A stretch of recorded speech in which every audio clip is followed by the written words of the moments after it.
आज हम number system के बहुत ही इंपॉर्टेंट क्वेश्चन को सॉल्व करना सीखेंगे। हम यहाँ पे सीखेंगे शून्यों की संख्या ज्ञात करना। ये बहुत ही इंपॉर्टेंट पार्ट है नंबर सिस्टम का, जिससे सभी तरह के कॉम्पिटेटिव के एग्जाम में बार बार क्वेश्चन पूछे जाते हैं। आज हम ऐसे क्वेश्चन को बनाने का बहुत ही आसान तरीका सीखेंगे, जिससे आप कम से कम समय में ऐसे क्वेश्चन को सॉल्व कर पाएंगे। तो चलिए वीडियो को शुरू करते हैं। वीडियो को शुरू करने से पहले अगर आप हमारे चैनल पर नए हैं तो हमारे चैनल को सब्सक्राइब कर ले और बेल आइकन के ऑल पे क्लिक कर ले, ताकि आने वाले वीडियो का नोटिफिकेशन आपको मिलता रहे। ये हमारा पहला क्वेश्चन है। 1 गुना 2 गुना 3 गुना 4 इस तरह 20 संख्या दी गई है। मतलब इन सारी संख्याओं को गुना करने पे गुणनफल में शून्यों की संख्या कितनी होगी, वहाँ पे कुल कितने शून्य होंगे, ये हमें बताना है। सबसे पहले हम कुछ बेसिक सीख लेते हैं कि शून्यों के निर्माण के लिए सीरीज में 5 का होना बहुत ज़रूरी है। मतलब ये जो सीरीज है इसमें 5 का होना बहुत ज़रूरी है। 5 जब किसी सम संख्या से गुना होता है, सम संख्या किसे कहते हैं? 2, 4, 6, 8 ये सब है सम संख्या। 5 जब किसी सम संख्या से गुना होता है, 5 खुद एक विषम संख्या है। जब ये सम संख्या से गुना होता है तो शून्य का निर्माण होता है। जैसे 5 गुना 2 करेंगे तो हमें यहाँ पे 10 मिलेगा। 5 गुना 4 करेंगे तो हमें यहाँ पे 20 मिलेगा। 5 गुना 6 करेंगे तो हमें यहाँ पे 30 मिलेगा। 5 गुना 8 करेंगे तो हमें यहाँ पे 40 मिलेगा। जब एक विषम संख्या 5 एक सम संख्या से गुना होता है तो शून्य का निर्माण होता है। ये ट्रिक है इस क्वेश्चन का। हम यहाँ पे 5 का यूज करके क्वेश्चन को सॉल्व करेंगे। कैसे यहाँ पे सॉल्व करेंगे? यहाँ पे 1, 2, 3, 4, 5 से लेके 20 तक जाना है। यहाँ पे सबसे पहले हम पता करेंगे कि इसमें कुल कितनी संख्याएं हैं। ये क्रमागत संख्याएं हैं, लगातार संख्याएं हैं, तो 1 से लेके 20 तक कुल 20 संख्या यहाँ पे होगी। टोटल नंबर कितने होंगे? 20 होंगे टोटल नंबर। हम इस 20 को क्या करेंगे? 5 से भाग दे देंगे। 5 से भाग देंगे तो ये 4 बार में कट जाएगा। 4 हो जाएगा हमारा फाइनल आंसर।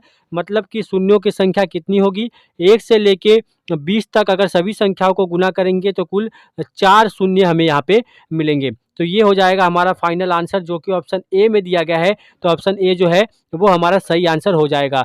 इस तरह के जितने टाइप के क्वेश्चन पूछे जाते हैं, सम, विषम और स्क्वायर वाले, सभी तरह के क्वेश्चन को आज हम इस वीडियो में सॉल्व करना सीखेंगे। तो अब हम बनाते हैं एक अगला प्रश्न। अगला क्वेश्चन है हमारा, 1 से लेके संख्या 60 तक दी गई है। 1, 2, 3, 4, 5 और बीच में गुणा का साइन है। बोला गया है कि 60 तक के गुणनफल में शून्यों की संख्या कितनी है। सबसे पहले हम पता करेंगे कि टोटल नंबर यहाँ पे कितने हैं। टोटल नंबर यहाँ पे कितने होंगे?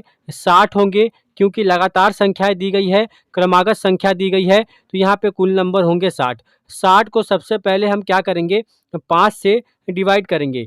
5 से जब हम डिवाइड करेंगे तो ये 12 बार में कट जाएगा। अभी हमारा क्वेश्चन सॉल्व नहीं हुआ है। ये 12 बार में कट जाएगा तो हम क्या करेंगे? 12 को फिर 5 से डिवाइड करेंगे। हम तब तक संख्या को 5 से डिवाइड करेंगे जब तक भागफल हमें 5 से कम ना मिले। तो यहाँ पे हम 12 को जब 5 से डिवाइड करेंगे तो 2 बार में जाएगा, शेष हम नहीं लेंगे, 2 बार में जाएगा। तो ये जो है वो 5 से अब छोटी हो चुकी है ये भागफल, तो हम यहाँ तक रुक जाएंगे। तो एक संख्या हमें मिला है यहाँ पे 12 और दूसरी संख्या हमें यहाँ पे मिला है 2। तो 12 प्लस 2 करेंगे तो हमें यहाँ पे मिल जाएगा 14। मतलब इसमें 14 शून्य है। इस टोटल नंबर में 14 शून्यों की संख्या होगी, जो कि ऑप्शन बी में दिया गया है। तो ऑप्शन बी जो है वो हमारा सही आंसर हो जाएगा। इस तरह के क्वेश्चन पूछे जाते हैं। अब हम बनाते हैं एक अगला प्रश्न। इस क्वेश्चन में दिया गया है 1 गुना 2 गुना 3 गुना 4 गुना 5 और अंतिम संख्या 500 दी गई है। बोला गया है कि 500 तक के गुणनफल में शून्यों की संख्या कितनी है। टोटल नंबर सबसे पहले हम पता करेंगे। टोटल नंबर हमारे पास यहाँ पे कितना होगा? 500 होगा, क्योंकि यहाँ पे क्रमागत संख्या मतलब लगातार संख्या दी गई है। कुल नंबर अगर 500 है तो 500 को हम क्या करेंगे? 5 से डिवाइड करेंगे। 5 से जब डिवाइड करेंगे तो यहाँ पे कितना मिलेगा हमें? यहाँ पे हमें मिलेगा 100। 100 बार में ये जाएगा। ये संख्या 5 से ज़्यादा है तो फिर हम 100 को 5 से डिवाइड करेंगे। 5 से जब डिवाइड करेंगे तो ये 20 बार में जाएगा। अभी भी ये संख्या 5 से ज़्यादा है तो हम क्या करेंगे? 20 को फिर 5 से डिवाइड करेंगे तो हमें यहाँ पे 4 मिल जाएगा। अब ये संख्या 5 से छोटी हो गई है। तो हमें यहाँ पे क्या क्या मिला है? 120 और 4। इन सभी को आपस में जोड़ देंगे। 100 प्लस 20 प्लस 4 तो हमें यहाँ पे मिल जाएगा 124। मतलब यहाँ पे शून्यों की कुल संख्या कितनी होगी? 124 होगी, जो कि ऑप्शन सी में दिया गया है। तो ऑप्शन सी जो है वो हमारा सही आंसर हो जाएगा। इस तरह के क्वेश्चन पूछे जाते हैं। अब हम बनाते हैं एक अगला प्रश्न। इस क्वेश्चन में दिया गया है कि 2 गुना 4 गुना 6 गुना 8 ये एक सम संख्या है और यहाँ पे लास्ट अंक दिया गया है 30। बोला गया है कि 30 तक के गुणनफल में शून्यों की संख्या कितनी है? यहाँ पे आप देख सकते हैं, हमने सबसे पहले क्वेश्चन में क्या बताया कि शून्य के निर्माण के लिए सीरीज में 5 का होना जरूरी है। 5 जब किसी सम संख्या से गुना होता है तो शून्य का निर्माण होता है, पर यहाँ पे 5 नहीं दिया गया है। तो यहाँ पे इस सीरीज में देखेंगे कि 10 दिया गया है, जिसका निर्माण किससे होता है? 5 और 5 से। तो इस क्वेश्चन को भी हम वैसे ही सॉल्व करेंगे। आपको ध्यान क्या देना है कि ये जो संख्या दी गई है 2, 4, 6, 8 ये सारी सम संख्या है, और इससे पहले जो हम क्वेश्चन सॉल्व कर रहे थे वो सारी संख्याएं क्रमागत मतलब लगातार संख्या थी। तो ये सम संख्या है और यहाँ पे अंतिम नंबर लास्ट नंबर कौन सा है? लास्ट नंबर हमारा है यहाँ पे 30। तो 30 का आधा कर लेंगे मतलब 15 इसमें कुल सम संख्या होगी और 15 इसमें कुल विषम संख्या होगी। तो हम किसे लेंगे?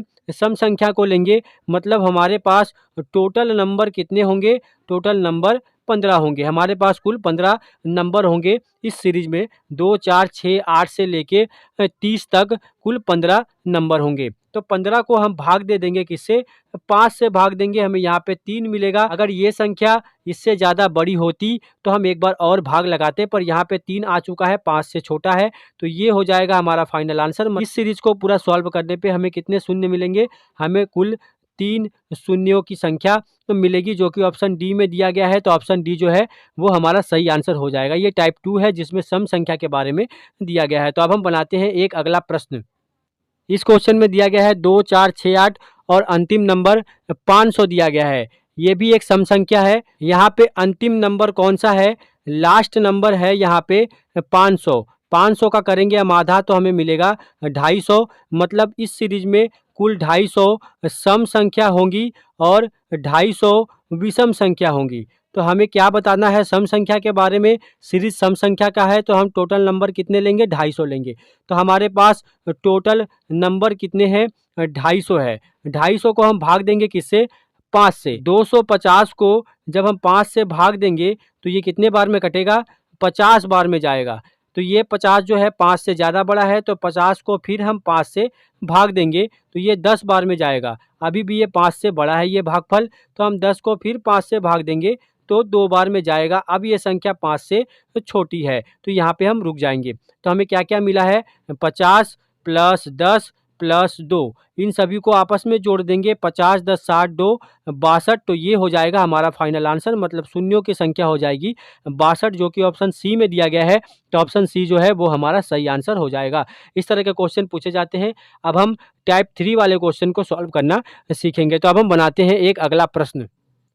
इस क्वेश्चन में क्या दिया गया है? 1 गुना 3 गुना 5 गुना 7 और अंतिम नंबर यहाँ पे 99 दिया गया है।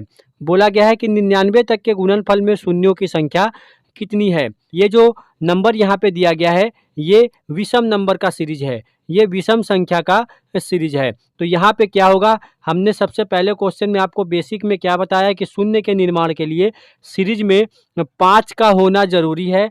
यहाँ पे 5 है, पर 5 जब किसी सम संख्या से गुना होता है मतलब 2, 4, 6, 8 तब 0 का निर्माण होता है।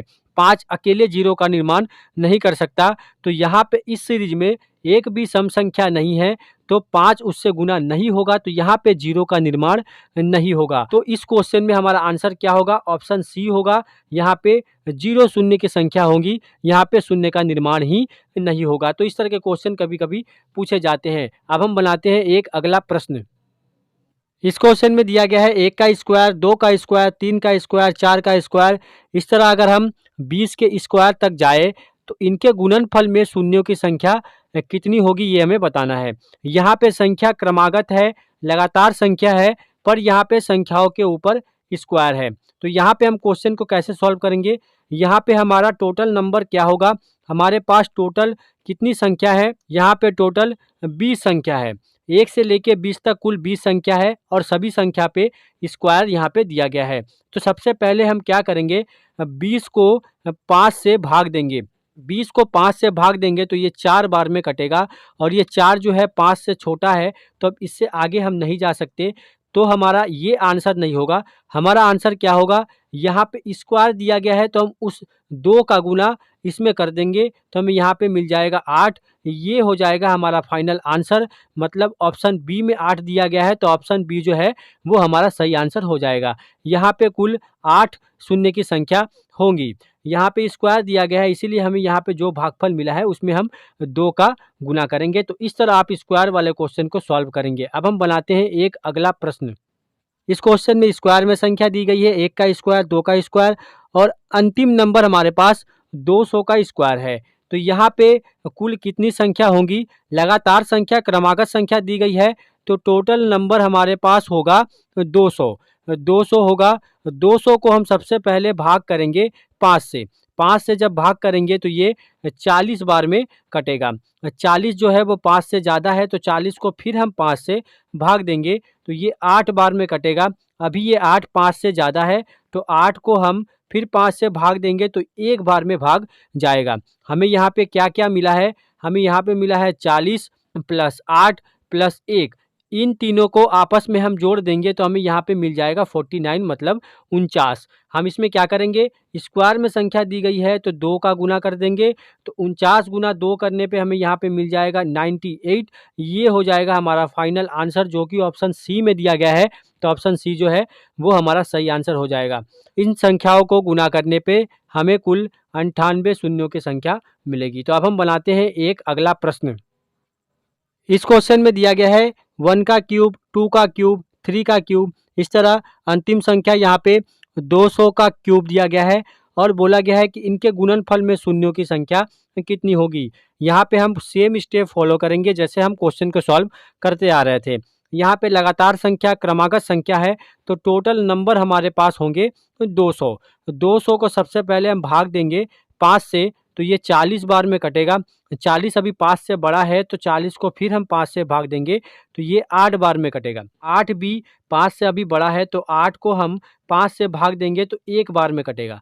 यहाँ पे हमें 3 संख्या मिले हैं 40 प्लस 8 प्लस 1, यहाँ पे हमें 49 मिलेंगे। पर यहाँ पे नंबर जो है वो क्यूब में है, जब स्क्वायर होता था तो हम 2 का गुना कर रहे थे। यहाँ पे संख्या क्यूब में है तो यहाँ पे हम 3 का गुना करेंगे 49 में। तो 49 में जब 3 का गुना करेंगे तो हमें यहाँ पे 147 147 मिलेगा जो कि ऑप्शन डी में दिया गया है। तो ऑप्शन डी जो है वो हमारा सही आंसर हो जाएगा। मतलब इन संख्याओं को गुना करने पर कुल 147 शून्य मिलेंगे हमें। तो इस तरह के क्वेश्चन नंबर सिस्टम से सभी तरह के कॉम्पिटिटिव के एग्जाम में पूछे जाते हैं। आप इन मेथड से, इस शॉर्ट ट्रिक से कम समय में ऐसे क्वेश्चन को सॉल्व कर सकते हैं।